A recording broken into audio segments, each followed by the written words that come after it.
Testa aí, por favor. Obrigada. Aí, show de bola. É uma honra estar aqui com vocês hoje no Senai. Obrigada, Sinara, Natália, pelo convite. É uma instituição realmente que faz toda a diferença para o desenvolvimento do país. Eu vou falar um pouquinho para vocês sobre isso, diálogo e escuta, algumas estratégias que a gente pode usar em sala de aula, que a gente já vem usando com muito sucesso em São Paulo e em outros lugares do país, e que podem ajudar todos vocês em qualquer sala de aula. Eu pensei nossa conversa desse jeito. Uma breve apresentação minha e depois uma fala sobre novas tendências, né, do currículo no mundo contemporâneo. Uma breve autoavaliação rápida sobre os temas da palestra, então já vamos fazer um pouquinho de metodologia ativa para automonitorar nossos conhecimentos. Depois, uma discussão sobre motivação e uma rápida discussão, uma dinâmica também em duplas de discussão sobre motivação. Daí, depois, por fim, eu vou terminar trazendo a teoria U e um pequeno exercício de escuta ativa, que a gente pode levar para toda e qualquer sala de aula e para as nossas vidas em geral.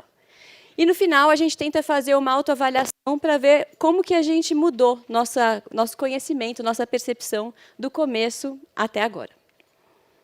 Então, vamos lá. Quem eu sou? Eu sou uma mineira que mora em São Paulo há 40 anos, tenho 43, e aqui sou eu, pequenininha ali, ó, segurando aquele balão, esse balãozinho verde aqui, tendo uma aula numa escola experimental em 1980, que eu tinha um professor muito inovador, que hoje é professor da Universidade de São Paulo, que ele fazia orquestras com balão. Então, a gente aprendeu muitas coisas inovadoras e fora da caixa de música com ele. Porém, a maior parte do tempo, a minha experiência era assim, em filas, em salas de aulas tradicionais, com aulas expositivas. Depois, a minha primeira grande fonte de experiência, de conhecimento, foi a Barça. Quem aqui lembra dela? Daquele cheirinho de página velha, amarela, né? Pois é, foi a minha experiência também. E depois, eu tive uma grande experiência com tecnologia, herdei dos meus pais essa vitrolinha antiga, cuja a parte de cima eram as caixas de som. Amava, porque ela tinha cassete, ela tocava vinil, ela tinha rádio, amava essa caixinha, levava para todo lugar uma maleta. Mas eu lembro perfeitamente do que foi o cassete, né? O fone cassete e o porta-CD. Carregava vários CDs, carregava comigo o dia inteiro. Eu tenho lembranças vivas disso, na minha adolescência. Mas depois eu também lembro de ter esse dispositivo digital de MP3, que já era a revolução da digitalização, né? Depois disso, veio muita inovação, e eu não acompanhei todos esses produtos. Eu tenho só um, o mais antigo de todos, não tenho os demais iPods. E hoje, o sonho de consumo parece estar em alguma coisa deste lugar, né? Então, em muito pouco tempo, nos últimos 20 anos, a gente mudou completamente o jeito de escutar a música, né? E agora, todo mundo quer ter um cotonetinho espetado no ouvido para ouvir música em todo lugar. Bom, eu sou da geração X, da idade entre 36 e 50 anos. Sou casada com um homem mais velho, da geração Baby Boomers, mas tenho uma filha da geração Z e uma da geração Alpha. Então, eu estou convivendo todos os dias com um choque de gerações, dentro da minha casa e nas salas de aula também, porque eu dou aula para professores de todas as idades e dei muito tempo aula para crianças de 10, 12 anos. Então, eu sei muito bem o que é lidar com essa geração que é nativo digital, que nasceu mexendo em telas, que está habituado para isso, e que ainda, talvez, nas nossas escolas, principalmente nas públicas, a gente tem uma resistência em ter dispositivos digitais para facilitar todo o aprendizado. Eu sou uma defensora da tecnologia na educação, ela faz toda a diferença para mediar e comunicar a aprendizagem, desde que usada com uma intencionalidade pedagógica clara. A gente tem uma grande capacidade de leitura de mundo, né? Principalmente na época em que o abecedário, isso aqui já está até defasado, mudou, né? Antes mesmo do letramento formal, as crianças já sabem o A de Apple, B de Bluetooth, F de Facebook. Facebook é coisa de velho. Agora, minha filha fala, Facebook é coisa de velho. I é de Instagram, que aqui nem estava iPhone. Aqui ainda tem Orkut, Picasa, coisas que nem existem mais. Isso aqui tem 3 anos que existe esse abecedário. Então, realmente, a gente está num período de mudanças muito aceleradas. E de um mundo hiperconectado, com problemas globais, com desafios globais, como postula a Organização das Nações Unidas, com os Objetivos de Desenvolvimento Sustentável. Mas qual é o nosso grande desafio, né? Temos ainda no Brasil esta situação da menininha aprendendo com lápis e caneta na carteira, e tanto ela quanto todos aqueles que já podem ter um dispositivo móvel, digital, em sala de aula, como preparar para ter uma razão mais sensível e conseguir criar um pensamento sistêmico, que a gente possa aprender em sala de aula coisas que a gente transfere para a vida e vice-versa, tendo a possibilidade de ter o mundo em um dígito, né? Então, a gente tem uma capacidade de conexão e um microcomputador de bordo para levar para onde a gente quiser. Bom, antes de eu começar a falar sobre motivação nesse mundo hiperconectado, eu queria fazer uma pequena abordagem para tornar o pensamento um pouco mais visível. É a metodologia da autoavaliação rápida. Essa autoavaliação ela pode ser feita totalmente no modo analógico, como essa menininha está fazendo, com 5 anos, numa lousa branca e canetinha. Aqui pode estar sendo feito com etiquetinhas sendo coladas num papel. E a gente pode fazer com taxinhas, já fiz com taxinhas em papelão, e já fiz em craft também, usando rubricas. A gente tem vários suportes para essa tecnologia. Qual que é a nossa ideia? Se a gente tivesse condição, a gente faria um antes e depois aqui, de ter as perguntas e mapear o nosso grau de familiaridade com essas perguntas antes e depois da gente conversar. Se a gente não tivesse um problema de comunicação, de suporte dessa plataforma em 8.000 pessoas participando, a gente faria todo mundo participando dela digitalmente. Mas eu vou só contar, porque a gente não vai poder fazer. Porque eu queria equidade entre o pessoal de Brasília e de todo o Brasil, então eu vou contar para vocês. Essa é a autoavaliação rápida no meio digital. Antes da oficina, a gente faz um gráfico de radar assim. Em geral, o grau de conhecimento das pessoas é mais baixo, em relação aos temas fica uma pipa pequena, e no final da conversa fica uma pipa maior. Então, é um antes e um depois. Quais são as perguntas que eu quero fazer para vocês antes e depois? Tudo isso está contado, a metodologia todinha explicada, nessa plataforma, que é do Centro de Referências em Educação Integral, especialmente na plataforma de currículo para a educação integral, que é um hiperlink, que a gente acabou de lançar em abril desse ano, cheio de metodologias ativas para aplicar em sala de aula. Ai, volta. Tá bom, desculpa. Tirar uma foto. Ops, volta. Aqui. Ops. Aqui. Currículo na Educação Integral. Educaçãointegral.org.br é o centro de referências e dentro dele está o currículo na Educação Integral. As minhas perguntas para vocês são, não tem certo e errado, tá? Seriam aquelas 3 corzinhas, vermelho, amarelo e verde. Quanto você se sente familiarizado, qual é o seu grau de familiaridade em relação a essas ideias?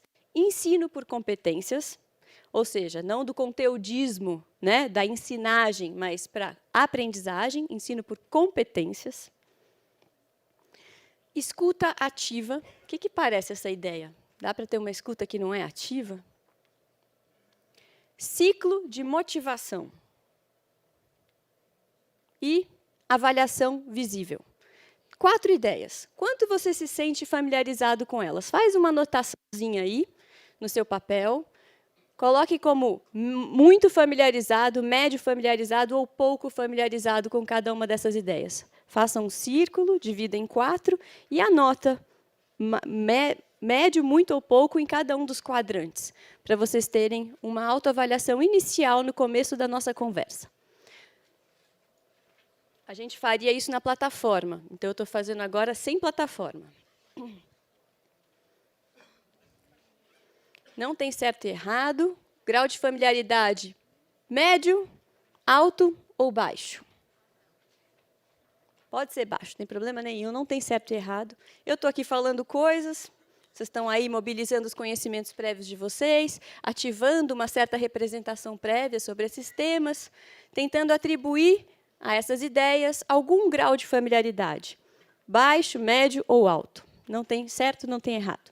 Mas, com isso, eu já estou dizendo a vocês, né, de uma outra maneira, sobre o que nós vamos conversar. Estou tornando um pouco mais visível para vocês os meus objetivos de ensino. Tudo bem? Se a gente tivesse conectado o Brasil inteiro e se a gente suportasse a plataforma para o Brasil inteiro, a gente ia usar o mente.com. o Mentimeter. É muito simples, é uma plataforma que você entra, né, no mente.com, digita um código, esse não vai estar ativo nesse momento, e aí você responde a essas 4 perguntinhas naquele gráfico de radar que eu mostrei. E é muito legal, porque o gráfico vai mudando na hora, em tempo real, e tornando visível para o grupo qual é o grau de familiaridade dele em relação aos temas. Eu acho que a gente seria uma pipa mais ou menos pequenininha nesse momento. Não vou ter certeza porque eu não estou fazendo nem o gráfico analógico nem o digital. É uma hipótese. Mas depois vocês me falam. A maioria de vocês, quem é... Vamos fazer visível de outro jeito. Quem é grau de familiaridade baixo com a maioria dos temas? Com a maioria dos temas. Não tem certo e errado. Médio. Grau de familiaridade médio. Boa. Grau de familiaridade alto. Boa. Bem legal. Então, a turma está heterogênea, mas tendendo para o médio. Ótimo. Bom, então, escola para quê? Nesse mundo mudando velozmente, hiperconectado, com muitas tendências, escola para quê? A gente fala competências para o século XXI, né?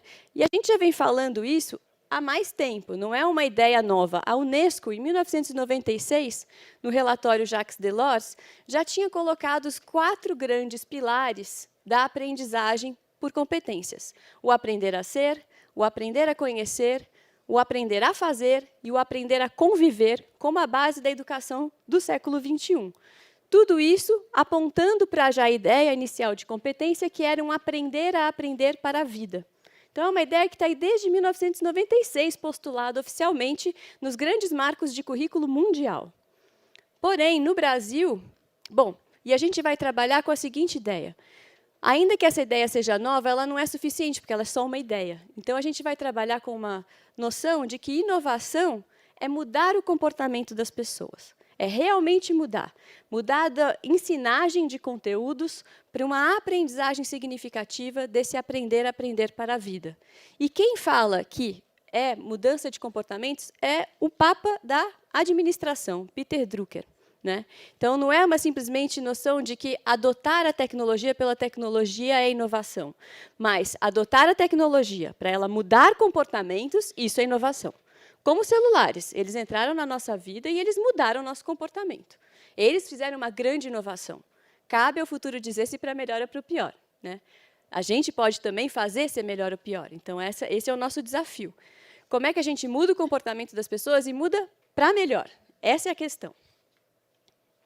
E qual que é a tendência do ponto de vista educacional e que o Brasil está um pouco atrasado nessa discussão? Muito mais atrasado na prática do que na discussão.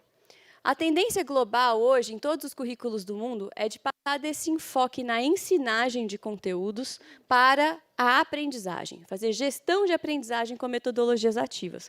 Vocês já são super mão na massa, vocês são da área da indústria, então, para vocês, isso deve ser mais comum até do que para a escola pública tradicional. A aprendizagem profunda, diz o Michael Fullan, que é um dos principais especialistas em currículo no mundo hoje.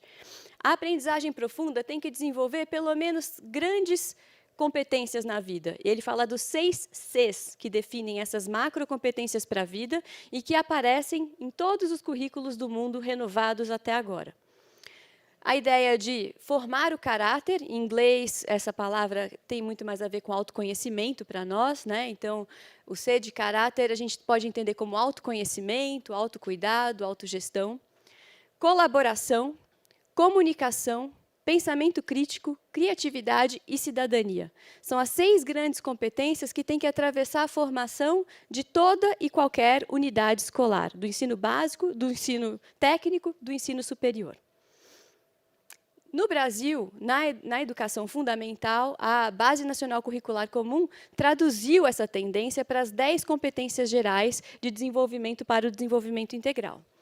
É o nosso jeito, né, lusitano, de ser um pouco mais prolixo, não ficou em 6, foi para 10, mas aquelas 6 estão contempladas aqui dentro, né? Que a gente tem conhecimento, pensamento crítico e científico, crítico e criativo, repertório cultural, comunicação, desenvolvimento da cultura digital, trabalho e projeto de vida, capacidade de argumentação, autoconhecimento e autocontrole, empatia e cooperação, responsabilidade e cidadania. Então, a gente ampliou um pouquinho de 6 para 10. E o que essa tendência quer dizer? E que a minha hipótese é que vocês já fazem mais isso do que o resto do Brasil, não sei. Essa tendência, como bem o Lucchesi estava dizendo, da quarta revolução industrial, significa uma virada do currículo. Se antes a gente tinha um currículo majoritariamente nesse formato, a gente tinha um grande espaço de tempo da nossa ação dedicada a decodificar informações e dados. Oh, meu Deus, estou penando aqui. Medianamente compreender e entender fenômenos e um pouco desenvolver competências e transferir esses conhecimentos para a vida, o que veio acontecendo do século XX para o XXI? Com os mecanismos de busca e inteligência artificial, que o Google é um dos que a gente mais usa, mas virão muitos outros. Com todos os mecanismos de inteligência artificial desenvolvendo essas capacidades muito mais rápido, em tempo real, do que nós, humanos, né? Por enquanto, porque daqui a pouco tempo os computadores já vão ter capacidades humanas também. Dizem que os computadores têm uma capacidade atual como insetos, como grupos de insetos trabalhando juntos. Mas daqui a 10 anos ou daqui a 20 anos já terão capacidades de pensamento como um humano. Então, se a gente já tem que essas competências básicas são feitas por esses algoritmos, por que a gente tem que gastar tanto tempo na escola fazendo o básico? Escala Saeb. Escala Saeb é o básico. E o básico a gente não está fazendo bem no Brasil. A questão que se discute internacionalmente é uma virada. Então, a gente tem que inverter o foco. Até para desenvolver as competências básicas, a gente precisa ter informações e dados de letramento para ter a capacidade de ler e compreender o mundo, então, letramentos básicos. A gente precisa muito ampliar nossa capacidade de compreender e entender fenômenos, alargando a compreensão, alargando a criticidade, mas a gente precisa, majoritariamente, desenvolver competências e conhecimentos transferíveis para a vida, ou seja, conhecimentos em uso e para o uso social, como vocês fazem na indústria. Vocês já usam conhecimentos para resolver problemas reais da indústria. Na escola, a matemática, a linguagem, as ciências deveriam partir de problemas reais, de reconhecimento de problemas do território, e, a partir de desafios de transferir e aplicar conhecimento no mundo e garantindo o letramento essencial e a compreensão profunda para resolver esses problemas. E o que significa, então, uma formação para uma aprendizagem profunda? Significa garantir compreensão básica, claro, Saeb é básico, mas muita compreensão profunda e muita criatividade, avaliação, aplicação, análise para a vida. Então, a gente ficar em verbos. Quem conhece a taxonomia de Bloom aí? Então, estão reconhecendo os verbos? É a gente conseguir estar ampliar a nossa ação com os verbos de aplicação, criação, avaliação e análise para transferir conhecimentos para a vida e para problemas ainda imprevistos, né? O professor Guy Claxton, do Reino Unido, sintetizou muito bem isso numa imagem. Pelo jeito, vocês já estão bem familiarizados com isso. Nesse livro, né, a abordagem para a aprendizagem poderosa ou profunda, ele vai dizer que a aprendizagem é como um rio, principalmente a aprendizagem escolar, né? A gente tem uma camada superficial, que é a do conhecimento e da compreensão, que pode ser verificada em provas, em testes cognitivos, que é mais rápido, é visível. A gente pode perceber mudanças rápidas nesse nível. Mas a gente tem uma etapa intermediária de habilidades e expertise que é um pouco menos visível. Ela se desenvolve progressivamente ao longo do tempo, conforme a gente vai ganhando proficiência e habilidade. E a gente tem uma camada profunda, quase invisível, de desenvolvimento muito lento, que depende da cultura escolar, da cultura da instituição, da cultura que está entre os sujeitos da educação, professores e alunos, que é de atitudes e disposições. E se a gente quer fomentar essa atitude de aprender a aprender e aprender para a vida, a gente tem que fomentar uma cultura, e aí vai entrar a questão da escuta, que chegue nessas disposições e nessas atitudes para ir além. Uma outra imagem que eu aprendi fazendo aquele curso de falar difícil, né, em inglês, lá em Harvard, que é a ideia de que a gente tem que, a um só tempo, bolar estratégias pedagógicas que desenvolvam capacidades, motivação e sensibilidade. Então, se até o século XX a gente ficou muito focado em capacidades, em habilidades, em competências e habilidades mais cognitivas, né, mais verificáveis, agora a gente precisa ir mais fundo na vontade, na disposição, na vontade de usar o que a gente sabe, de mobilizar esses conhecimentos e exercitar a sensibilidade para saber quando e como aplicar o que a gente sabe em diferentes contextos e situações. É difícil, mas é possível. Motivação. Então, vamos lá. O que será que quer dizer motivação? Eu vou trazer um pouco uma experiência desse outro livro também, de uma professora de Harvard, que é a ideia de diferenciação pedagógica, da gente poder ouvir as diferentes pessoas e criar rotinas de pensamento para isso. A professora Rhonda Bonding. Vamos fazer, então, uma mini discussão em duplas. O que te motiva? O que te desmotiva? Podem falar em duplas um pouquinho sobre isso, 2, 3 minutinhos. O que te motiva e o que te desmotiva? Vamos lá, Curitiba, Fortaleza, todo o Brasil pode estar cochichando agora.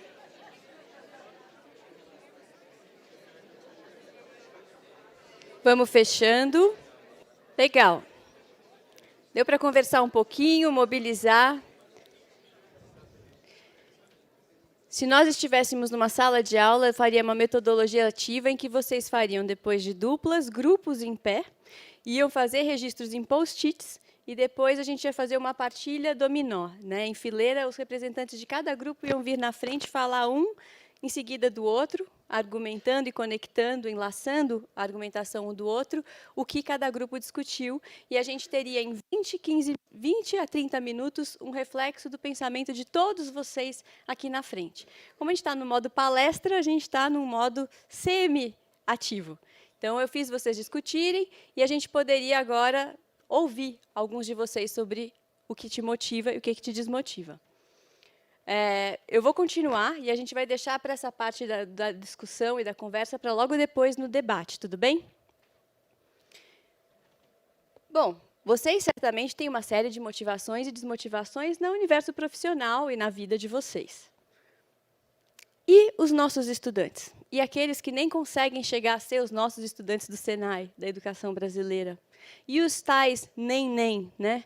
A geração dos que nem trabalham e nem estudam.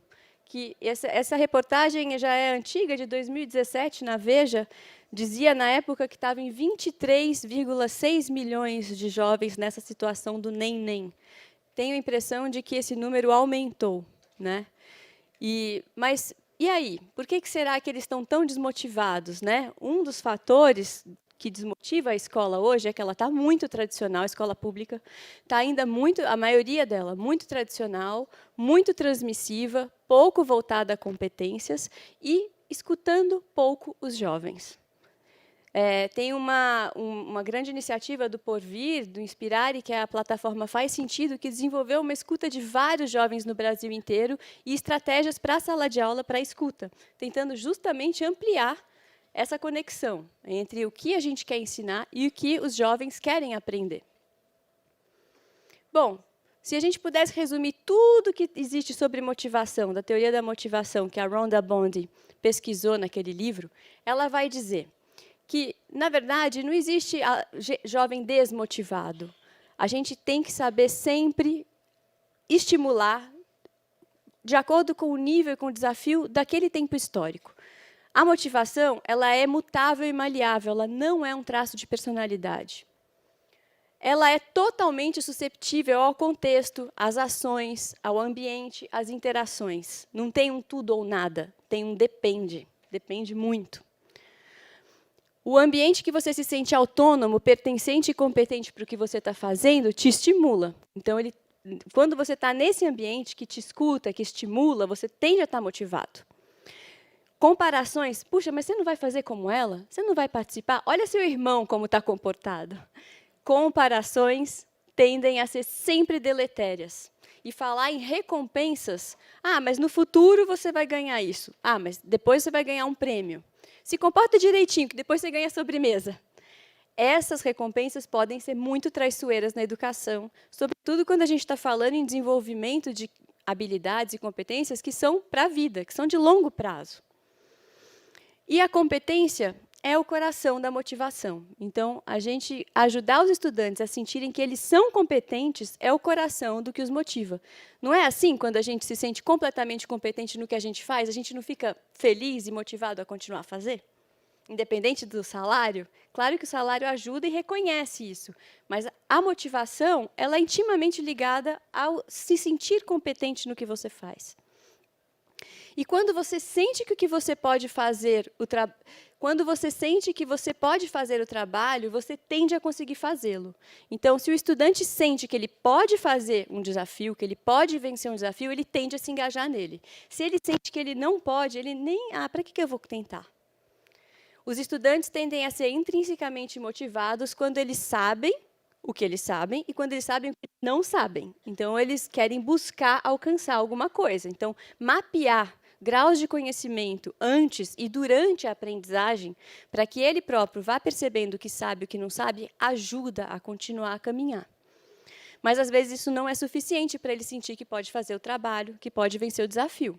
Então, a gente precisa também valorizar à luz de algum interesse, pelo contexto de vida, pelo meio em que ele está, pela situação que ele está passando, por onde aquele conhecimento está sendo aplicado, para resolver um problema da sociedade, da vida, do bairro. Então, essas questões do contexto ajudam muito a criar conexões e ajudar nessa busca por uma motivação de mais longo prazo. E aí, se a gente tivesse que resumir em uma sigla, a Rhonda Bond resume desse jeito, o que é motivação? ABC mais M, né? Em inglês, ABC plus M, que é autonomia, pertencimento, competência e sentido. Essa é a fórmula mágica, que 30 anos de estudo da psicologia da motivação resumiu. Então, em inglês é Autonomy, Belonging, Competence and Meaningfulness. Em português é autonomia, pertencimento, competência e sentido, significado. O que é autonomia? Estudantes se sentirem empoderados para gerir sua própria aprendizagem, com instrumentos, com ferramentas para auto-monitorar-se e para saber se ele está indo bem ou não. Não é aquilo, só no fim do ano, só no fim do mês eu vou saber se eu fui bem ou não na prova. Eu tenho noção, eu sei como eu estou indo. Pertencimento. Os estudantes sentem que são sempre valorizados como uma comunidade de aprendizagem. Pode errar, pode experimentar, pode falar. O erro faz parte do aprendizado. Isso faz toda a diferença. Competência. Os estudantes sentem que são capazes de desenvolver uma aprendizagem rigorosa, que tem alguém olhando para eles, que tem monitoramento dessa competência, de preferência uma rubrica que fale o que é o grau inicial, o que é o grau intermediário, o que é o grau avançado naquela competência, para ele ir se monitorando. E sentido e significado, ou seja, a gente sente que o que a gente está aprendendo acrescenta, é importante, faz diferença. E o que a Rhonda Bond vai dizer é que a motivação é intimamente ligada à autorregulação. Então, que quando a gente trabalha a autorregulação, a gente se motiva. E quando a gente se motiva, a gente tende a se autorregular mais e a se importar mais com a própria formação. E o que ela vai dizer? A autorregulação é você ter um objetivo claro, você sabe o que é, você tem estratégias para monitorar se esse objetivo está sendo alcançado ou não, você tem ferramentas para controlar, para registrar, para escrever, para comunicar o seu desenvolvimento, e aí você tem uma reflexão sobre esse controle. Então, é um ciclo, né? O que eu devo aprender? Por onde devo começar? Estou conseguindo realizar um bom trabalho? Estou atingindo o meu objetivo? Depois, o que eu devo fazer de maneira diferente? Quais erros posso ter cometido e como eu posso aperfeiçoar? E, em seguida, como foi meu desempenho? O que eu deveria fazer na próxima vez?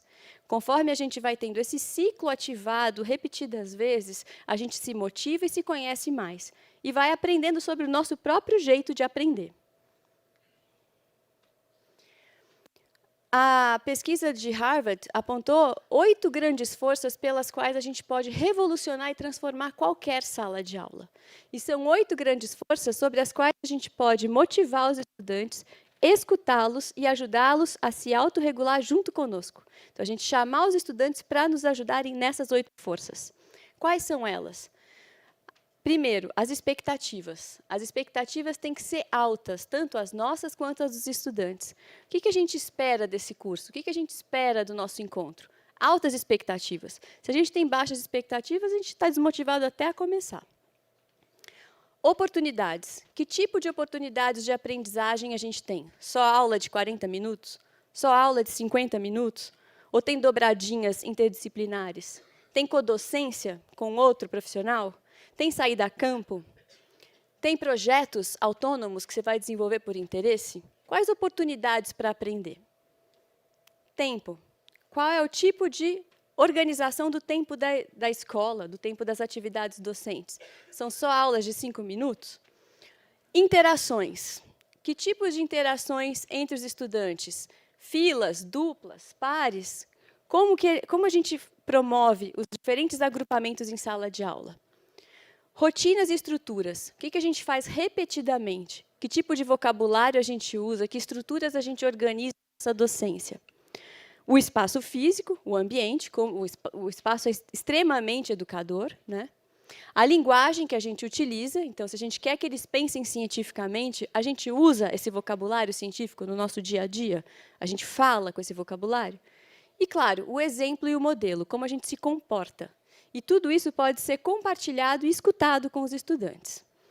São 8 forças que a gente deve conhecer, e a gente pode escolher algumas pelas quais começar a transformar, ou a gente pode pensar em planejar e transformar todas. E como a gente pode escutar os estudantes? A gente pode fazer uma escuta normal, como a gente está fazendo aqui agora, uma escuta de palestra, ou a gente pode fazer uma escuta ativa. O que é essa ideia de escutar ativamente, escutar profundamente?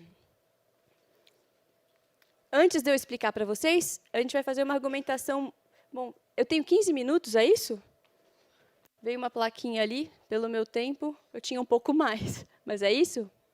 15 minutos? Tá. Então, a gente vai deixar isso para o momento da interação. Eu vou deixar uma provocação para vocês. Vou entrar, então, na teoria U da escuta ativa. Essa é uma proposta do Otto Scharmer, e eu trouxe um pequeno vídeo para vocês, que está sendo lançado pela plataforma do Instituto Península, a plataforma Viver Ser. Nela, a gente vai mergulhar um pouquinho mais na ideia de escuta ativa, vai naquele rio de camadas profundas. Essa é a plataforma da Viver Ser, ela está sendo completamente ativada agora, renovada, se vocês quiserem fotografar o link. Ela vai ter uma plataforma de autoformação docente aberta. Então, você entra nela e você vai se desenvolver nessas 4 grandes competências. Propósito, emoção, está muito difícil, corpo e mente. São as 4 grandes áreas de desenvolvimento segundo a teoria integral do desenvolvimento integral. Eu vou passar um videozinho rápido, que está sendo lançado nessa plataforma, sobre essa teoria U e o que é a escuta ativa.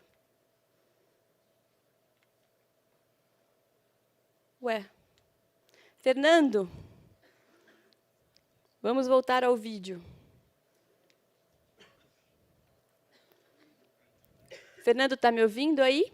Sim? Uma das coisas mais importantes para estabelecermos conexão e abertura é nossa capacidade de verdadeiramente escutarmos.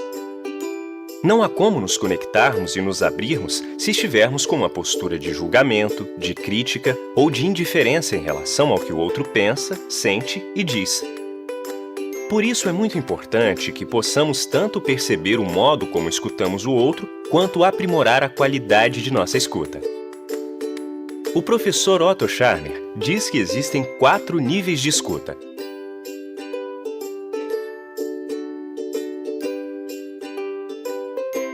O primeiro deles, chamado de downloading, é aquele onde não existe uma abertura para novas informações, pois você acredita que tudo o que está sendo dito você já sabe. É o famoso entra por um ouvido e sai pelo outro. No segundo nível, chamado de escuta objetiva ou factual, a escuta se torna mais atenta. Você abre a mente e começa a perceber as diferenças entre o que o outro fala e aquilo que você pensa e acredita. Porém, neste nível, você só concorda ou discorda. Ao nos movermos em direção ao terceiro nível de escuta, abrimos nosso coração. É o nível de escuta empática, onde já não há necessidade de concordar, discordar ou defender um ponto de vista. Você se coloca no lugar do outro e estabelece uma conexão emocional, fazendo uma leitura da situação a partir das referências dele. Todos nós já transitamos de um nível para o outro. Quem já não se viu em um debate e em um momento de tensão voltou para o nível 1 de escuta, com uma resposta educada apenas para não seguir a discussão? Ou passou de um nível mais automático para uma escuta empática ao ouvir uma informação que tocou o coração? O quarto nível de escuta, chamado de escuta generativa, é o mais difícil de encontrar, pois exige um grande estado de presença, com mente, coração e agora com a vontade aberta. Este é um nível de escuta em que precisamos estar atentas e atentos a novas possibilidades que estão emergindo. Assim, a escuta se torna uma cocriação de pensamentos que encoraja o outro a realizar este novo. Um educador que desenvolve este nível de escuta com seus alunos é capaz de não só ouvi-lo de forma empática, mas percebe a chegada das possibilidades futuras que ajudarão esta aluna ou aluno a conectar-se com seus melhores potenciais. Em uma reunião de professores, é aquele momento em que as ideias parecem se unir em um fluxo criativo e novos projetos surgem. Existe um nível melhor que o outro? Não. A vida está cheia de situações em que você precisa responder de forma mais automática ou é necessário entrar em um debate, assim como momentos em que tudo o que o outro precisa é de uma escuta a partir do coração. Mas uma coisa é fato. Quanto mais abertura, maior a sua capacidade de conexão com o outro e, portanto, de uma possibilidade maior de encontrar respostas inovadoras para a situação presente. E aí, você consegue identificar momentos em que você está em um nível ou outro de escuta? Que tal exercitar abrir a mente, o coração e a vontade para melhorar a sua capacidade de se conectar e de estar aberto?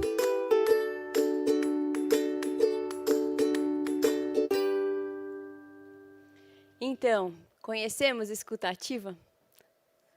Todos nós já experimentamos alguma vez na vida esses 4 níveis. Com certeza numa relação amorosa, com certeza numa relação de pais e filhos, com certeza numa relação de amizade.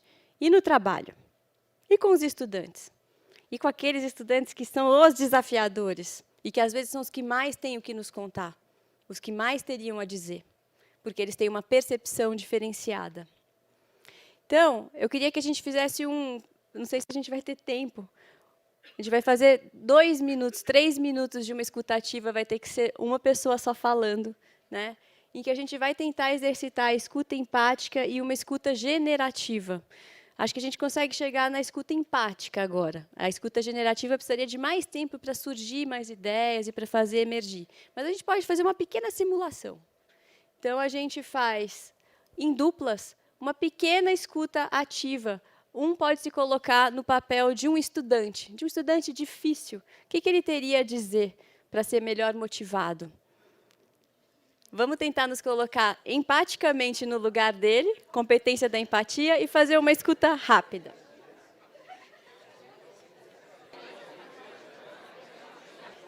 Vamos fechando. Na hora do debate eu vou querer ouvir, hein? Vou querer ouvir se apareceram insights.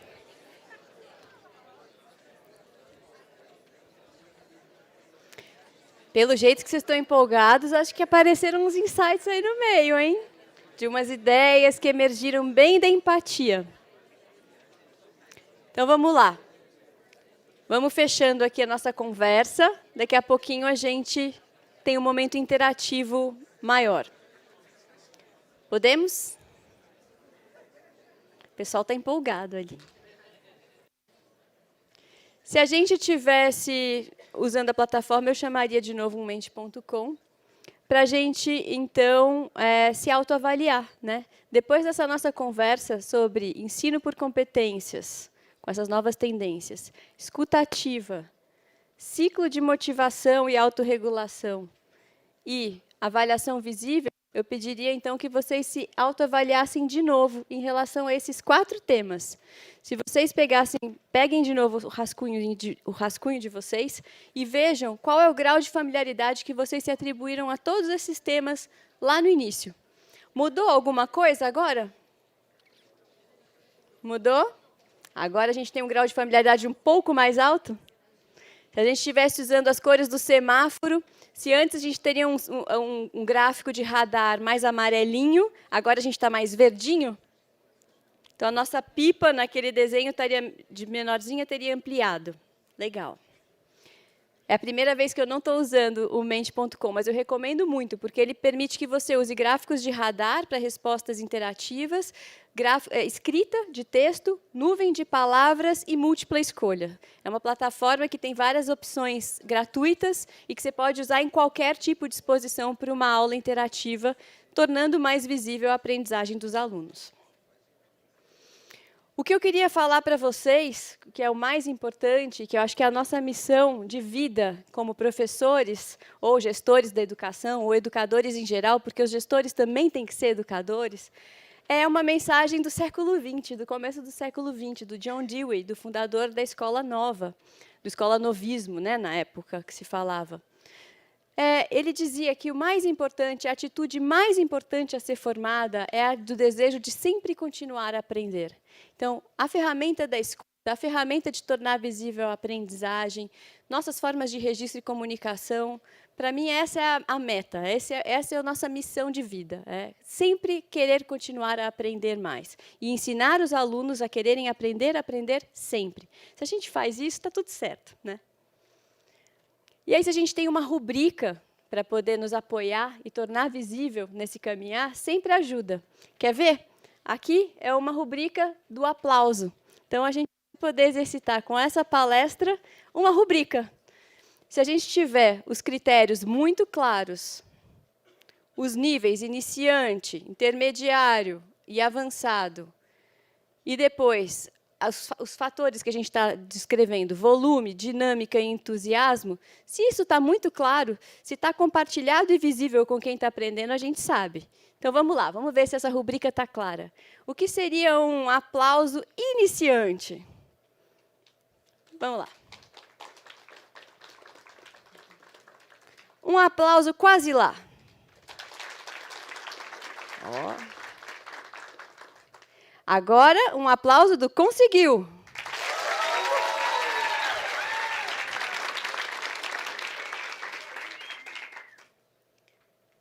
Ops, volta. Era isso que eu queria falar para vocês. Quando os critérios são visíveis, são compartilhados, a comunicação acontece. Se a gente tem um espaço que permite metodologias ativas, a gente tem a escuta e a gente pode transformar e desenvolver competências sempre. Aqui estão meus contatos. Me acessem, me conectem e a gente continua conversando logo mais. Obrigada.